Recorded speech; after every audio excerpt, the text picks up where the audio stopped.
commence. Quand et pourquoi avez-vous eu l'idée de faire une exposition sur les animaux à Versailles? Alors c'est un vieux projet puisque donc comme je disais, avec Nicolas Milovanovic, nous avons fait ensemble 4 expositions et la dernière était de 2013. Et on s'était dit à l'époque, il y a un sujet en or qui n'a jamais été évoqué dans le cadre d'une exposition à Versailles, c'est les animaux. Donc c'est un vieux projet et là on a pu le concrétiser tout récemment en fait. Donc on est très contents. En rassemblant toutes ces pièces, en fait, quels animaux ont été accueillis à Versailles, du plus singulier au plus normal, on va dire? Alors il y a toutes sortes d'animaux, il y a une diversité incroyable. D'une part par le support, il y a des dessins, des gravures, des peintures, des sculptures, des objets d'art, des meubles, des marqueteries de pierre dure, des tapisseries. Et puis des animaux qui appartiennent à tout genre d'espèces. C'est vraiment une exposition très, très diverse, très variée. Et à Versailles, la période que vous couvrez par l'exposition, vous nous avez dit c'est 2 siècles. On commence avec Louis XIV jusqu'à Louis XVI, donc en gros les années 1660 jusqu'à 1789. Et par les documents, est-ce que vous avez une petite idée de la proportion des animaux, on va dire, de compagnie, d'utilité et exotiques? Alors c'est très difficile à quantifier, on n'a malheureusement pas de décompte, mais on sait qu'ils étaient omniprésents. Versailles est une ville d'animaux, il y a les 2 bâtiments des écuries, il y avait un chenil, il y avait plusieurs équipages, donc la ville était remplie d'animaux, le château aussi. Alors là c'était des animaux de compagnie, des chiens, des singes, des perroquets, toutes sortes d'oiseaux, des chats, des petits chiens, et puis les jardins et le parc qui était une grande réserve de chasse, donc il y avait aussi toutes sortes de gibier. L'animal est peut-être en plus grand nombre que l'humain présent à Versailles. Et les animaux donc sauvages exotiques étaient accueillis, ils venaient d'Afrique essentiellement?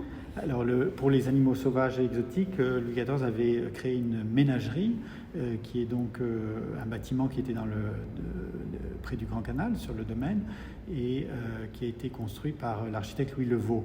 Et là, dans 7 cours rayonnantes autour d'un pavillon octogonal, le pavillon octogonal, on y rentrait par une galerie, mais il offrait une vue dominante sur chacune des 7 cours.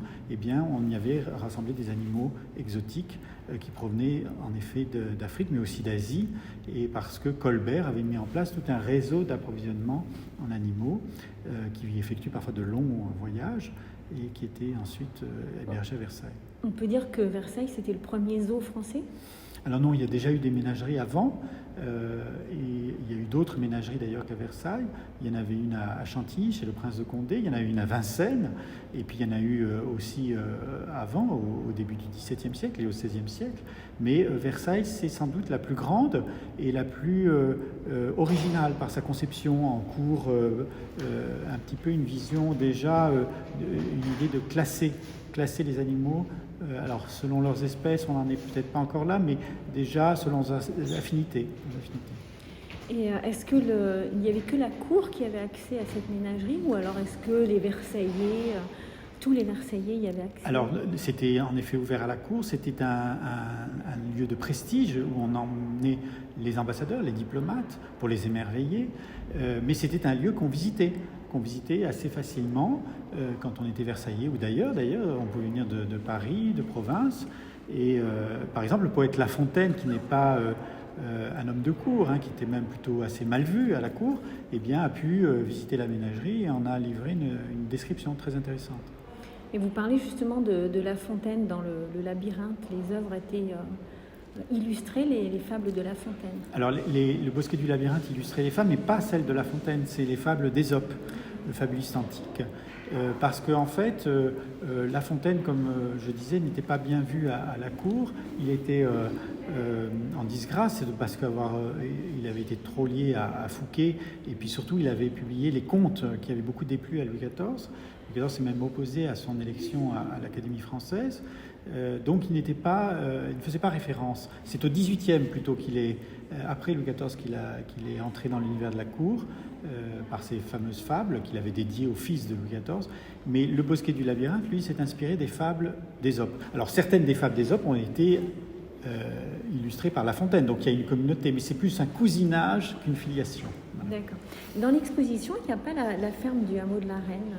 Comment ça se fait de Marie-Antoinette? Alors non, on n'a pas mis la ferme. Alors cela dit, il y a une pièce de porcelaine de Sèvres qui est en rapport avec l'univers de Marie-Antoinette. Elle représente une chèvre, c'est un service pour boire le lait. La ferme est présente plutôt par le grand tableau d'Oudry qui a été peint pour le dauphin fils de Louis XV et qui préfigure ce que va être le hameau de Marie-Antoinette. Cette idée très en vogue à partir du milieu du XVIIIe siècle. Les élites et les élites de la cour ont un goût prononcé pour la vie rurale et le monde paysan.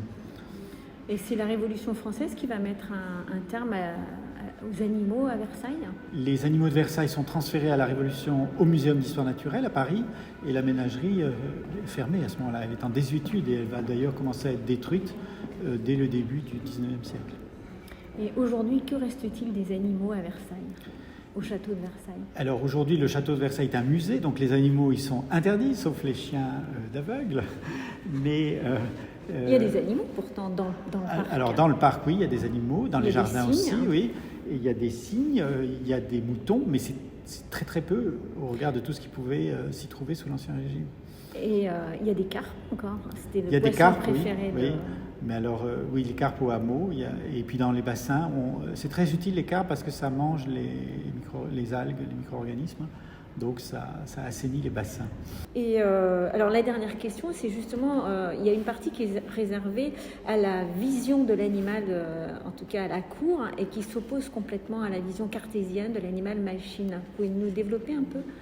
Eh bien, la vision cartésienne, elle est dominante à l'époque parce que Descartes s'est imposé par sa philosophie et simplement la cour s'en démarque, plus exactement des grandes personnalités, des grandes figures de la cour se démarquent de cette pensée parce que il y a un attachement à l'animal et tout simplement l'observation du fait de cette omniprésence de l'animal, eh bien on est amené à voir comment il vit, comment il réagit, comment il fonctionne et donc on se rend compte que ces théories philosophiques sont complètement déconnectées de la réalité et des personnalités comme Charles-Georges Leroy qui était garde des chasses de Louis XV puis de Louis XVI, eh bien ont vu au cours de l'exercice même de la chasse que l'animal était un être tout à fait intelligent, sensible, et même le roi va dire jusqu'à dire qu'il était doté d'un langage, ce qui est tout à fait propre à lui.